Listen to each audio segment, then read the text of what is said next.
Hello नमस्कार। स्वागत है आप सभी का इंग्लिश मास्टर पर। क्लास शुरू करेंगे। आरएएस के लिए हमारी क्लासेस चल रही हैं। आपने पिछली क्लास देख ली होगी। बेसिक्स हम लोग डिस्कस कर रहे हैं यूट्यूब पर।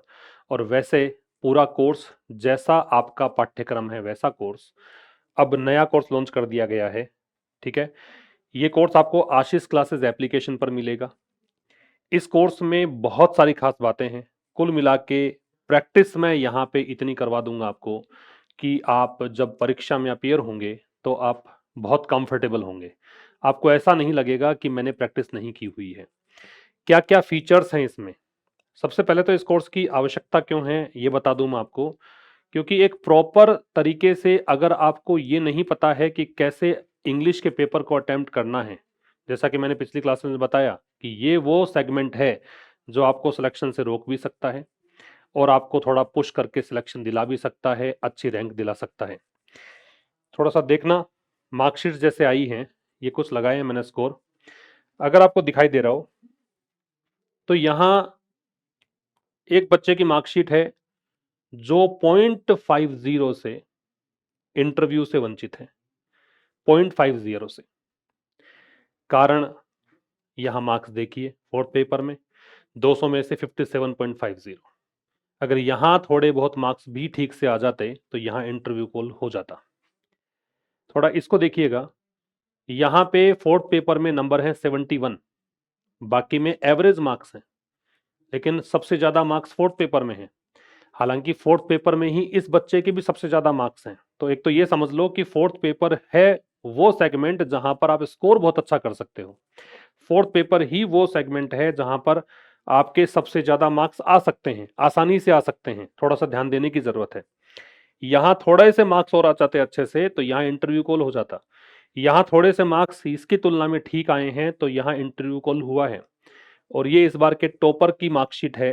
ठीक है। यहां इनके मार्क्स जो हैं फोर्थ पेपर में 99.75 हैं। इनके सेकेंड और फोर्थ पेपर में इक्वल मार्क्स आए हुए हैं और जो स्कोर इनका रहा है 405.75 रहा है। तो फोर्थ पेपर क्या कर सकता है, ज्यादा बताने की जरूरत ही नहीं मुझे। इससे आप समझ सकते हो फोर्थ पेपर आपको इंटरव्यू कॉल करा सकता है, अच्छे मार्क्स दिला सकता है, टॉपर बना सकता है, आपको रोक सकता है सिलेक्शन से, आपका इंटरव्यू कॉल ना हो ऐसी स्थिति मिला सकता है। और खास करके इंग्लिश ही वजह है। अगर आप इनसे पूछेंगे तो इंग्लिश ही आपको वजह मिलेगी फोर्थ पेपर में भी, जो आपका सिलेक्शन रोक रहा है, जो आपको थोड़ा आगे बढ़ा रहा है।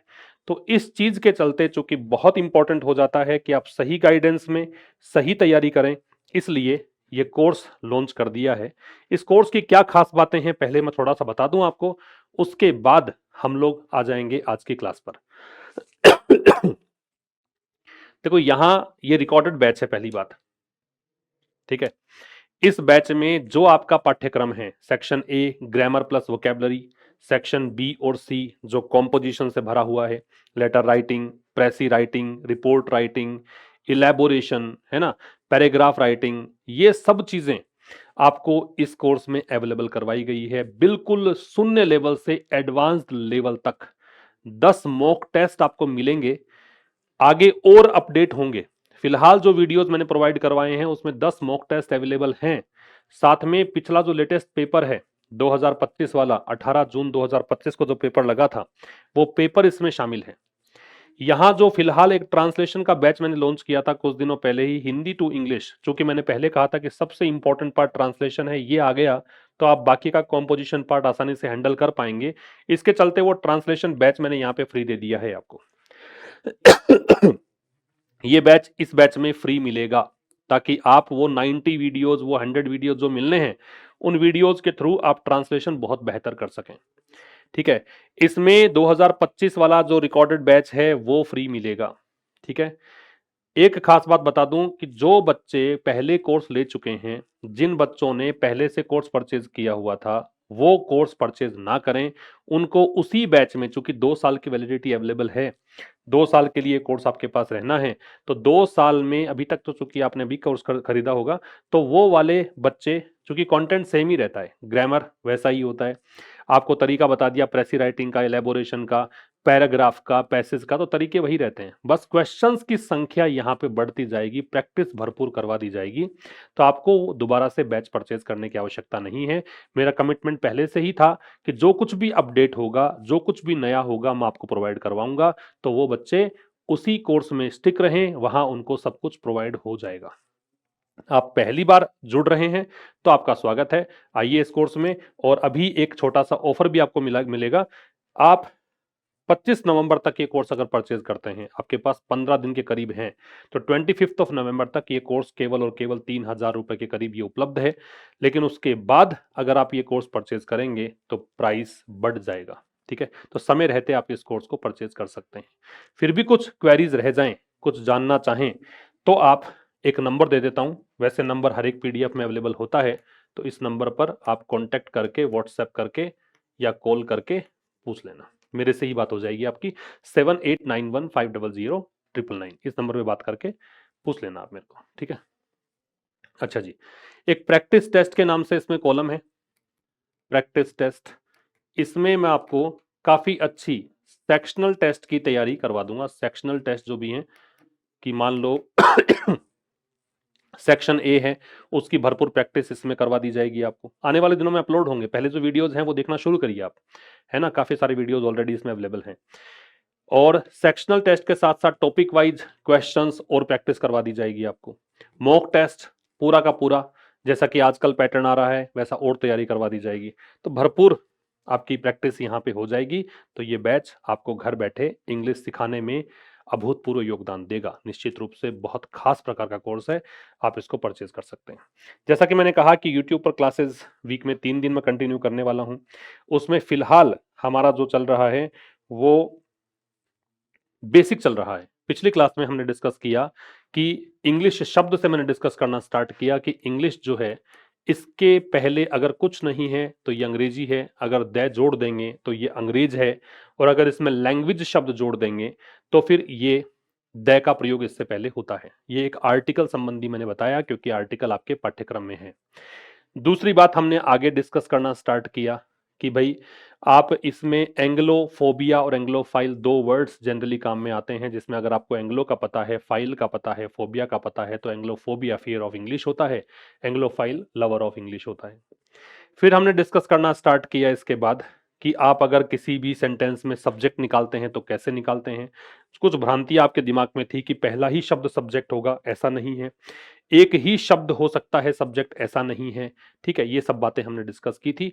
आज की क्लास में थोड़ा सा उस कारवा को आगे बढ़ाते हैं, क्योंकि मेरा ये मानना है कि अगर बेसिक्स क्लियर आपके हो जाएंगे तो आपको इंग्लिश जैसा मैं पढ़ाना चाहता हूं, क्योंकि देखो अपनी वाइब्स भी मैच करनी चाहिए। जैसा मैं आपको कन्वे करना चाह रहा हूं वो कन्वे भी तो होना चाहिए। वो तभी हो पाएगा जब आपको बेसिक्स का पता हो। अगर वो चीजें नहीं पता है तो फिर मैं बोलता रह जाऊंगा और आप सुनते रह जाएंगे, फिर एक वो गैप आ जाएगा और उसके बाद में तो कुछ होना है नहीं। इसलिए बेसिक्स एक बार क्लियर कर रहे हैं। तो दूसरी बात आज हम स्टार्ट कर रहे हैं कि आप ऑब्जेक्ट कैसे पहचानेंगे, ऑब्जेक्ट्स कैसे पहचाने। सब्जेक्ट कैसे पहचाना था, सब्जेक्ट के लिए भी हमें वर्ब की आवश्यकता पड़ी थी। मैंने आपसे कहा था कि वर्ब से पूछिए कि आप किसके कारण इस स्थान पर हैं, है ना, वर्ब किसके चलते आई है, किसको देखकर वर्ब लगाई है। तो जिसको देखकर आप वर्ब लगाते हो वो सब्जेक्ट है। मैंने आपसे कहा था जो काम करने वाला है वो डूअर होता है, लेकिन सारे डूअर सब्जेक्ट हो सकते हैं लेकिन सारे सब्जेक्ट डूअर नहीं हो सकते, इतना डिस्कशन हमारा हुआ था। आज की क्लास का पहला डिस्कशन ही मैं ले रहा हूं कि ऑब्जेक्ट्स को कैसे पहचानोगे आप। ऑब्जेक्ट्स के लिए भी सबसे इंपॉर्टेंट चीज क्या है, सबसे इंपॉर्टेंट चीज है मैन वर्ब। और मैन वर्ब के लिए अगर नहीं पता है तो फिलहाल के लिए ऐसा समझ लो, जिस शब्द में कोई ना कोई क्रिया हो, काम हो, एक्शन हो, ठीक है, इसी को आप बोलते हैं एक्शन वर्ब मान लो। मैं इसी को ऐसे मान लूं, एक्शन वर्ब मतलब काम होना चाहिए, कोई ऐसा शब्द निकाल लो, वो क्रिया हो जाएगी। एक बार के लिए मान लीजिए, क्योंकि बाद में तो मैं आपको बताना चालू करूंगा कि नाउन क्या है, प्रोनाउन क्या है, कैसे पहचानते हैं। तो इन एक्शन वर्ब को और मैन वर्ब को निकालने के बाद आप इससे पूछिए दो प्रकार के क्वेश्चंस। इनसे पूछिए दो क्वेश्चंस, एक पूछो व्हाट और एक पूछो होम। ये दो प्रश्न पूछने हैं, ठीक है। मैन वर्ब से, एक्शन वर्ब से कौन कौन से दो क्वेश्चन पूछने हैं, व्हाट और होम। अब प्रश्न पूछना भी एक आर्ट है, वो आपको आनी चाहिए। व्हाट का हिंदी में मतलब क्या, और होम का हिंदी में मतलब किसे। बड़ा ध्यान से समझना, यहां पे दो बातें क्लियर होंगी। एक तो आपको ऑब्जेक्ट निकालना आएगा और एक और बात क्लियर करेंगे। तो एक बात तो समझ लो कि जिस सेंटेंस में मैन वर्ब नहीं है वहां ऑब्जेक्ट नहीं होगा। इससे यह निष्कर्ष निकालना है कि जिस सेंटेंस में मैन वर्ब नहीं है उस सेंटेंस में ऑब्जेक्ट नहीं होगा। यह बात नोट कर लेना। जिस सेंटेंस में मैन वर्ब नहीं होती है उसमें ऑब्जेक्ट नहीं होता है। एक तो ये बात आपको पता होनी चाहिए, जिस सेंटेंस में मैन वर्ब नहीं होती है वहां पर ऑब्जेक्ट नहीं होता है। याद रख लेना इस बात को, क्योंकि आगे जाकर ये बात भी कहीं ना कहीं कोई चीज को बताएगी। मैन वर्ब निकाली, मैन वर्ब से दो क्वेश्चन पूछे, व्हाट और होम। आंसर आएंगे। अगर व्हाट का आंसर आए तो उसको हम बोलते हैं डायरेक्ट ऑब्जेक्ट। ठीक है। और होम का आंसर आए तो उसे हम बोलते हैं इनडायरेक्ट ऑब्जेक्ट।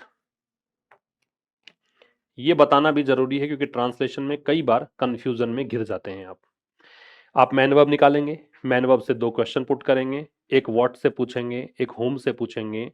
व्हाट का जो आंसर है वो कहलाता है क्या, डायरेक्ट ऑब्जेक्ट। होम का जो आंसर है वो क्या कहलाता है, इनडायरेक्ट ऑब्जेक्ट। यहां तक क्लियर है। एक बात और समझना कि जनरल जो सीक्वेंस होता है उसमें इनडायरेक्ट ऑब्जेक्ट जो है वो डायरेक्ट ऑब्जेक्ट से पहले आता है। इनडायरेक्ट ऑब्जेक्ट डायरेक्ट ऑब्जेक्ट से पहले आता है। और अगर आपने डायरेक्ट ऑब्जेक्ट इनडायरेक्ट ऑब्जेक्ट से पहले लगा दिया, मान लीजिए ऐसा है, तो फिर आपको बीच में एक प्रेपोजिशन लगाना होता है जनरली। डायरेक्ट ऑब्जेक्ट अगर आपने इनडायरेक्ट ऑब्जेक्ट के पहले लगा दिया तो आपको बीच में क्या लगाना पड़ेगा, एक प्रेपोजिशन। ये बात उदाहरण से समझा दूंगा, फिलहाल के लिए मैंने क्या समझाया है वो समझो। ऑब्जेक्ट निकालना हम सीख रहे हैं। ऑब्जेक्ट निकालने के लिए सबसे इंपॉर्टेंट पार्ट क्या है, सबसे इंपॉर्टेंट एलिमेंट क्या है, मैन वर्ब है। मैन वर्ब को फिलहाल के लिए समझाया कि जिसमें काम हो रहा है वो मैन वर्ब है। उससे आप दो प्रश्न पूछेंगे, व्हाट और होम से पूछना है। व्हाट से जो प्रश्न का आंसर आएगा वो डायरेक्ट ऑब्जेक्ट कहलाएगा। होम से जो आंसर आएगा वो इनडायरेक्ट ऑब्जेक्ट कहलाएगा। बात क्लियर है। इसके बाद आपको मैंने बताया कि पहला जो नंबर है वो इनडायरेक्ट ऑब्जेक्ट का है, फिर डायरेक्ट ऑब्जेक्ट लगता है। अगर डायरेक्ट पहले है इनडायरेक्ट बाद में है तो बीच में क्या लगता है, एक प्रेपोजिशन लगता है। अब चलिए मैं उदाहरण के लिए आपको एक वाक्य देता हूं। जैसे एक सेंटेंस है, ही सेंट मी। और आपको बताया था मैंने कि सेंटेंस का फर्स्ट वर्ड जो है उसका फर्स्ट लेटर कैपिटल होगा और बीच में कोई नाम आ जाएगा तो उसका फर्स्ट लेटर कैपिटल होगा। ही सेंट मी मनी, ऐसा कह दिया, उसने मुझे पैसा भेजा। कोशिश करो जितना भी ट्रांसलेशन आप कर पाते हो, बाकी धीरे धीरे आपको समझ में चीजें आने लग जाएंगी। ही सेंट मी मनी, उसने मुझे पैसा भेजा। सुनना, इसमें मैन वर्ब भेजना ये क्रिया है, मान लीजिए कि मेरी बात मान लो, फिलहाल नहीं पता हो तो। बाकी ये क्रिया इसलिए है क्योंकि इसमें काम हो रहा है भेजना। ठीक है, मैन वर्ब है। इस क्रिया को देखें तो किसके लिए आ रहा है, ये सेंट किसको देखकर लग रहा है। यहां तीन ही तो शब्द बचे, ही मी और मनी। काम कौन कर रहा है यहाँ पे, डूअर कौन है, डूअर ये है, तो डूअर सारे सब्जेक्ट होते हैं तो ये सब्जेक्ट हो गया। ठीक है। अब उसके बाद में यहां दो शब्द बचे हैं, एक मी बचा है, एक मनी बचा है। आपको निकालना है ऑब्जेक्ट। तो मैन वर्ब अगर होती है तो ऑब्जेक्ट निकाल सकते हैं आप। मैन वर्ब से दो क्वेश्चन पूछना है, एक पूछना है व्हाट से और एक पूछना है किससे, होम से। तो सेंट का मतलब है भेजना। अगर मैं पूछूं व्हाट, क्या भेजना है, उसने मुझे क्या भेजा, है ना, ये थोड़ी सी आर्ट आपको प्रैक्टिस से आएगी। उसने मुझे क्या भेजा। इंग्लिश में पूछना चाहो तो what did he send me, अगर आप इंग्लिश माध्यम से अंग्रेजी माध्यम से हैं तो। तो क्या भेजा, क्या का आंसर भाई यहां पे आ रहा है, पैसा भेजा। तो मैंने कहा था क्या का उत्तर जो भी आएगा वो कौन सा ऑब्जेक्ट होगा, डायरेक्ट ऑब्जेक्ट होगा। ठीक है। होम से पूछा किसे भेजा, home did he send money, उसने पैसा किसको भेजा, भेजा मी को। तो ये कौन सा ऑब्जेक्ट है, इनडायरेक्ट ऑब्जेक्ट है। ठीक है। डायरेक्ट ऑब्जेक्ट कौन सा होता है, जो व्हाट का आंसर होता है। इनडायरेक्ट ऑब्जेक्ट कौन सा होता है, जो होम का आंसर होता है। इसके बाद आपको मैंने ये कहा कि इनडायरेक्ट ऑब्जेक्ट पहले आता है, डायरेक्ट बाद में आता है। तो मी पहले आ गया, मनी बाद में आ गया, कोई दिक्कत नहीं। अगर इसी सेंटेंस को मैं उल्टा करके लिखता, मान लो इसको मैं यूं लिख देता, मान लीजिए इस सेंटेंस को मैं ऐसे लिख देता, he sent some money, sorry, he sent money to me. अब ये सीखना है आपको कि कई जगह पे आपको ऐसे मिल जाए तो उसमें इसमें फर्क क्या है। तो यहां सब्जेक्ट है, किससे निकाला हमने, क्रिया से। क्रिया से पूछा कि भी इसको करने वाला कौन, या ये किसके लिए आ रहा है, तो भेजने का काम ही ने किया, डूअर है, डूअर सब्जेक्ट होता है। सेंड से पूछा व्हाट, व्हाट का आंसर मनी है, तो ये डायरेक्ट ऑब्जेक्ट है। किसको भेजा पैसा, मेरे को, मुझे, तो ये इनडायरेक्ट ऑब्जेक्ट है। और जब डायरेक्ट ऑब्जेक्ट पहले आता है, इनडायरेक्ट बाद में आता है, तो बीच में एक प्रेपोजिशन आता है। क्या आता है, एक प्रेपोजिशन आता है। क्लियर हो गया क्या? ऐसे आप ऑब्जेक्ट निकालते हैं। आपने सीखा सब्जेक्ट निकालना और ऑब्जेक्ट निकालना। कुछ और सेंटेंसेस पे ट्राई करते हैं। एक सेंटेंस है कि Ankit Ankit told ya will tell a story, ये सेंटेंस है। Ya will tell me a story, ya will tell us a story, ऐसा कर दिया। इसमें क्रिया कौन सी है, तो क्रिया यहाँ पे टेल है, मैन वर्ब है ये बताऊंगा आपको मैन वर्ब क्या होती है, हेल्पिंग वर्ब क्या होती है, सारा बेसिक करवा दूंगा मैं आपको। तो मैन वर्ब यहाँ पे क्या है, टेल। टेल का मतलब क्या होता है, बताना। ठीक है, ये काम है, काम है तो ये मैन वर्ब है। कौन बता रहा है, डूअर कौन है, अंकित बता रहा है। तो जो डूअर होता है वो क्या होता है, सब्जेक्ट। क्लियर है यहां तक? इस टेल से पूछा हमने एक प्रश्न, व्हाट। विल है मतलब फ्यूचर है। मान लीजिए एक बार कि अंकित हमें एक कहानी सुनाएगा। क्या सुनाएगा, एक कहानी। वैसे तो इसका मतलब बताना है, लेकिन टेल अ स्टोरी अगर आता है, कहानी के लिए टेल आता है, तो इसका मतलब होता है सुनाना। ठीक है, कहानी सुनाने के लिए टेल का ही प्रयोग करते हैं। ठीक है, वैसे टेल का मतलब बताना होता है, लेकिन यहाँ पे है सुनाना। तो क्या सुनाएगा, कहानी।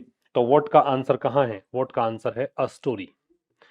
अच्छा, किसको सुनाएगा कहानी, तो किसको के लिए होम का प्रयोग हमने किया, होम का प्रयोग किया। तो यहां किसको सुनाएगा कहानी, तो ये कह रहा है हमें सुनाएगा कहानी। तो जो व्हाट का आंसर है वो कौन सा ऑब्जेक्ट है, ये डायरेक्ट ऑब्जेक्ट है। जो होम का आंसर है वो कौन सा ऑब्जेक्ट है, इनडायरेक्ट ऑब्जेक्ट है। क्लियर है मेरी बात? होम का आंसर इनडायरेक्ट ऑब्जेक्ट, व्हाट का आंसर डायरेक्ट ऑब्जेक्ट। अगर मैं इसको उल्टा कर दूं, ऐसे लिख दूं, Ankit will tell a story to us. अब देखिए क्या कहानी हुई। अब की बार अंकित तो सब्जेक्ट है ही, टेल यहां मैन वर्ब है। इससे आपने पूछा व्हाट, व्हाट का answer a story, direct object. Home का आंसर अस, इनडायरेक्ट ऑब्जेक्ट। तो जब डायरेक्ट पहले लगा दिया, इनडायरेक्ट बाद में लगा दिया, तो फिर ये बीच में क्या आएगा, एक प्रेपोजिशन आएगा। बात समझ में आई क्या? ठीक है। अच्छा, हर बार ऐसा भी नहीं होता भाई कि दो दो ऑब्जेक्ट आएंगे, दोनों के ही आंसर आएंगे, ऐसा कोई जरूरी नहीं है।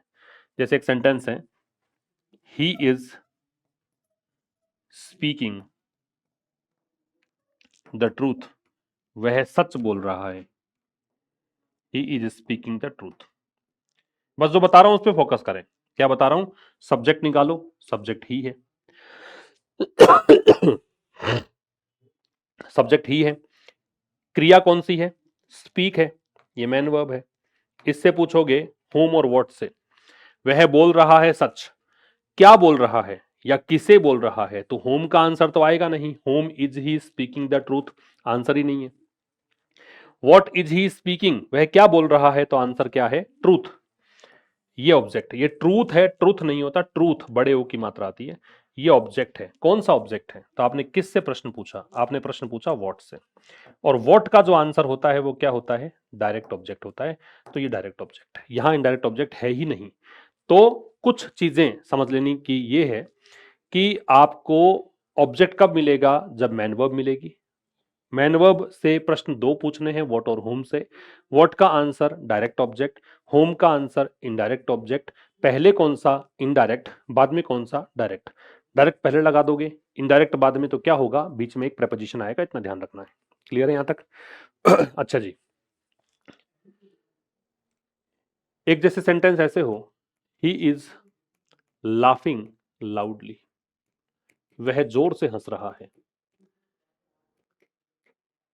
अब इसमें देखो मैन वर्ब क्या है, मैन वर्ब यहां पे लाफ है, क्योंकि हंसना क्रिया है। कौन हंस रहा है? ही। तो ये व्यक्ति काम कर रहा है, काम करने वाला क्या होता है? सब्जेक्ट। या जिसके लिए कोई क्रिया आती है, जैसे इज आ रही है, वो किसको देखकर आ रही है? ही को देखकर, तो यही सब्जेक्ट है। अब इस लाफ से पूछ सकते हो क्या तुम व्हाट और whom? What is he laughing आ सकता है क्या? होम इज ही लाफिंग नहीं आ सकता ना। ना तो व्हाट का आंसर आ सकता है, ना ही होम का। भाई व्हाट इज ही लाफिंग प्रश्न ही नहीं बनेगा। वो क्या हंस रहा है, वो किसे हंस रहा है। तो इसका मतलब यहां पे मैन वर्ब तो है लेकिन ऑब्जेक्ट नहीं है। उल्टा नहीं समझना है, समझना ध्यान से। मैंने क्या बोला? ऑब्जेक्ट तभी होगा जब मैन वर्ब होगी। मैंने ये नहीं कहा कि मैन वर्ब होगी तो ऑब्जेक्ट होगा ही क्या। इस पर भी एक प्रश्न बनेगा, आगे बताऊंगा आपको मैं। ऑब्जेक्ट कब होगा? जब मैन वर्ब होगी। लेकिन मैन वर्ब होगी तो ऑब्जेक्ट होगा ही निश्चित, ऐसा नहीं होता। कई मैन वर्ब के बाद ऑब्जेक्ट नहीं भी मिलता है। तो ये लाउडली ऑब्जेक्ट नहीं है, ये एडवर्ब है जो आगे चलकर बात करेंगे। लेकिन मैंने इसलिए लिखा एग्जाम्पल ताकि आपको थोड़ा ध्यान रहे, कहीं आप ऐसे जिद पकड़ कर बैठ जाएं कि आपने कहा था मैन वर्ब है, मैन वर्ब है तो ऑब्जेक्ट है। He is going to Mumbai, he is going to Mumbai. इस वाक्य में गो जो है मैन वर्ब है। इस मैन वर्ब से पूछोगे क्या व्हाट और होम? क्या तुम पूछ सकते हो वह मुंबई जा रहा है तो व्हाट इज ही गोइंग ऐसा हो सकता है क्या? होम इज ही गोइंग ऐसा प्रश्न हो सकता है क्या? नहीं हो सकता। इसका मतलब इसमें ये ऑब्जेक्ट नहीं है, ये ऑब्जेक्ट नहीं है। ये जो कुछ भी है लेकिन ऑब्जेक्ट नहीं है। समझ में आ गई बात मेरी? तो मैंने आपको सब्जेक्ट और ऑब्जेक्ट निकालना सिखा दिया। अच्छा एक बात और समझ लेना, जैसे कोई भी सब्जेक्ट कोई एक ही शब्द हो जरूरी नहीं है, वैसे ही ऑब्जेक्ट भी एक ही शब्द हो जरूरी नहीं है। क्या बोला? सब्जेक्ट जैसे एक ही वर्ड हो कोई जरूरी नहीं, मैंने एग्जांपल देके बताया। वैसे ही ऑब्जेक्ट भी केवल एक ही वर्ड हो ऐसा जरूरी नहीं है। जैसे मैं सेंटेंस लिखूं, I think that you are right. अगर मैं आपसे कहूं कि इसमें बताओ आप, तो आई तो क्या है? सब्जेक्ट है, क्योंकि थिंक है वो किसको देख के लग रहा है? आई को देखकर। सोचता कौन है? आई। डूअर है, डूअर है तो सब्जेक्ट है। अच्छा इससे अगर पूछोगे ना व्हाट डू आई थिंक, मैं क्या सोचता हूं, तो आंसर ये आएगा कि तुम सही हो। मुझे लगता है तुम सही हो। तो मुझे क्या लगता है? मुझे ये लगता है कि तुम सही हो। ये पूरा ही ऑब्जेक्ट है। तो ये क्लोज बन रहा है। फिलहाल आपको पता नहीं है क्लोज, लेकिन ये तो समझते हो ना कि एक शब्द तो नहीं है। यहां शब्द एक है, दो है, तीन है, चार है, चार चार शब्द हैं। तो शब्द एक ही हो जरूरी नहीं है, ना तो ऑब्जेक्ट में जरूरी है ना सब्जेक्ट में जरूरी है। बात क्लियर है क्या आपको अच्छे से? इतनी बातें क्लियर? आगे बढ़े। एक बात और आपको ध्यान रख लेनी है, चूंकि हमने सब्जेक्ट ऑब्जेक्ट निकालना सीख लिया, इसलिए कि सब्जेक्ट जो भी होगा, अभी से समझते चलना, सब्जेक्ट और ऑब्जेक्ट जो भी होते हैं सेंटेंस के, वो दो ही चीजें हो सकती हैं। किसी भी सेंटेंस के सब्जेक्ट और ऑब्जेक्ट दो ही चीजें हो सकती हैं, नाउन और प्रनाउन। ये बहुत आसान लगेगा, थोड़े दिनों में आपको नाउन प्रनाउन सब दिखने लग जाएंगे अपने आप ही। तो नाउन या प्रोनाउन ही हो सकता है, सब्जेक्ट और ऑब्जेक्ट इसके अलावा कोई नहीं हो सकता है। क्लियर है क्या मेरी बात?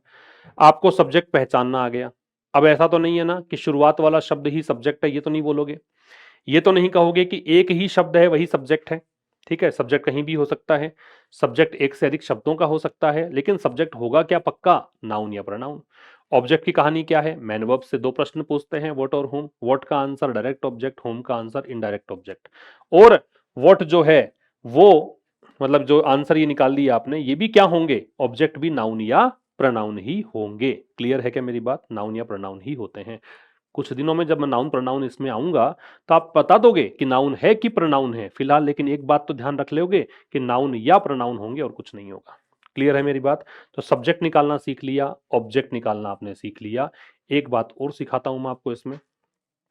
चलो इसके बाद की बात, एक कॉम्प्लीमेंट भी निकालना सीखेंगे, लेकिन उससे पहले जरूरी यह बन जाता है कि आप थोड़ा सा पीछे चलें, क्योंकि आपको वर्ब पता होगी कि कौन कौन सी क्रियाएं हैं, तब जाके आप बता पाओगे कॉम्प्लीमेंट कैसे निकालोगे। तो इसलिए ज्यादा बेहतर है कि हम थोड़ा सा पीछे चलते हैं। इंग्लिश में हम आए।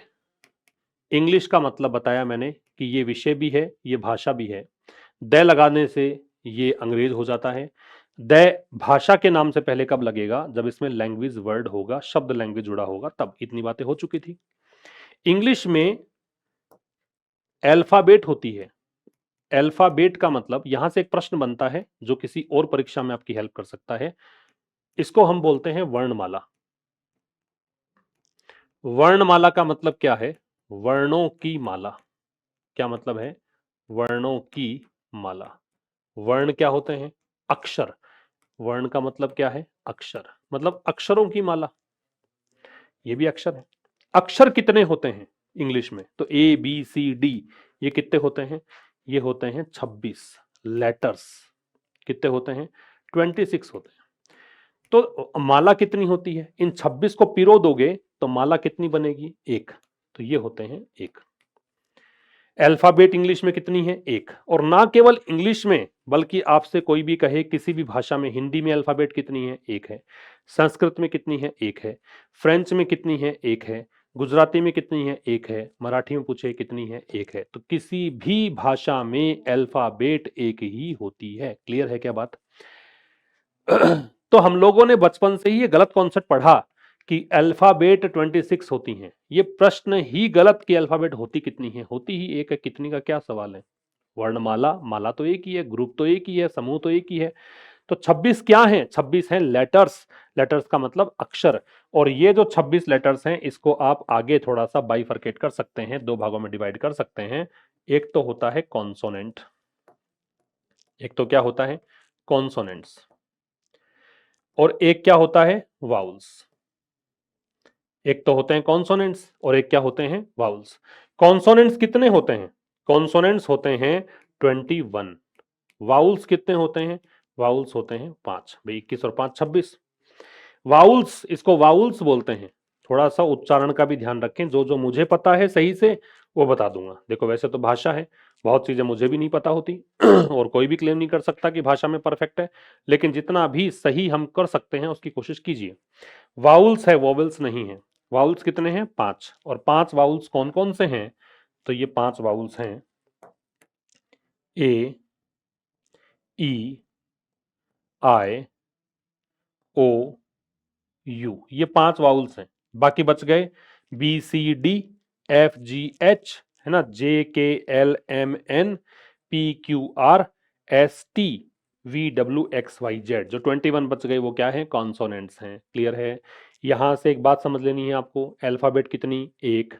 लेटर्स कितने? 26। कैसे बांटा? 21 क्या कॉन्सोनेंट्स, 5 क्या वाउल्स।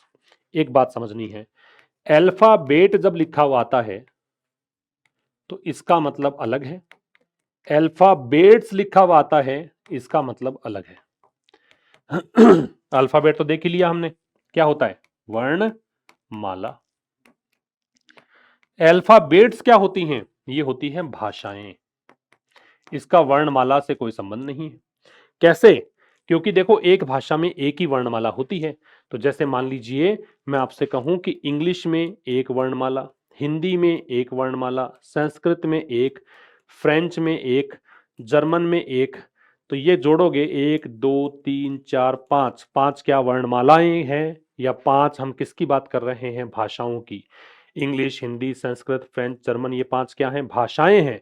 तो हमने जैसे ही अल्फाबेट्स किया, जैसे ही वर्णमालाएं की, तो ये वर्णमालाएं कितनी हो गई? ये वर्णमालाएं कैसे बहुवचन बनी? क्योंकि हमने भाषाओं की बात की है। इसलिए याद रखें, अल्फाबेट का मतलब वर्णमाला होता है, अल्फाबेट्स का मतलब भाषाएं होती हैं। किसी भी परीक्षा में आने वाला बहुत इंपॉर्टेंट क्वेश्चन है, आ चुका है परीक्षाओं में।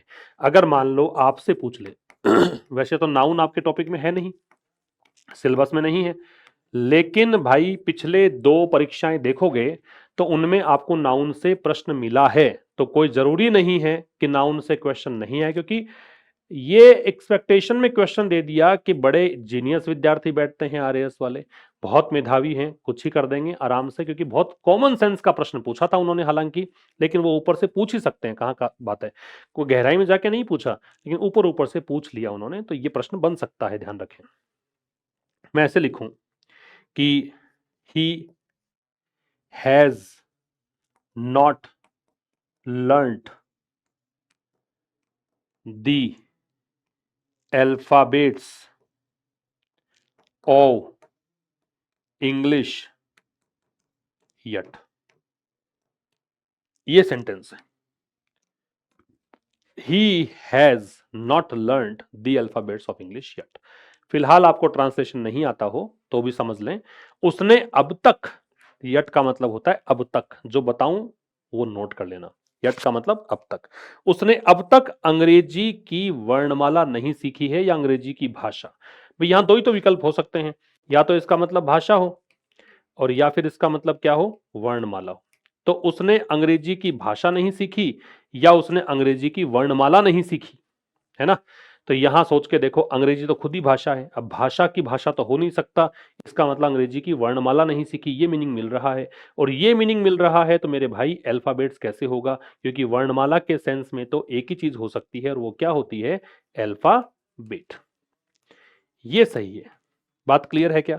तो ये एक प्रश्न और जुड़ गया है। तो अभी तक की कहानी में हमने क्या क्या सीख लिया कि भाई सब्जेक्ट कैसे निकालोगे, ये आपको आ गया।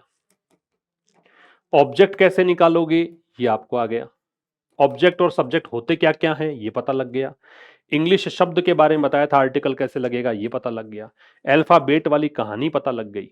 डायरेक्ट इनडायरेक्ट ऑब्जेक्ट का पता लग गया, कौन सा पहले कौन सा बाद में ये पता लग गया। इतना पढ़ लेना, अगली क्लास में थोड़ा सा और आगे बढ़ाएंगे इस चीज को। और बाकी जिनकी तैयारी ठीक ठाक सी है, सीधा स्कोर बूस्ट करना चाहते हैं, प्रैक्टिस करना चाहते हैं, वो पेड कोर्स जो अपने लॉन्च कर दिया है उससे जुड़ जाएं।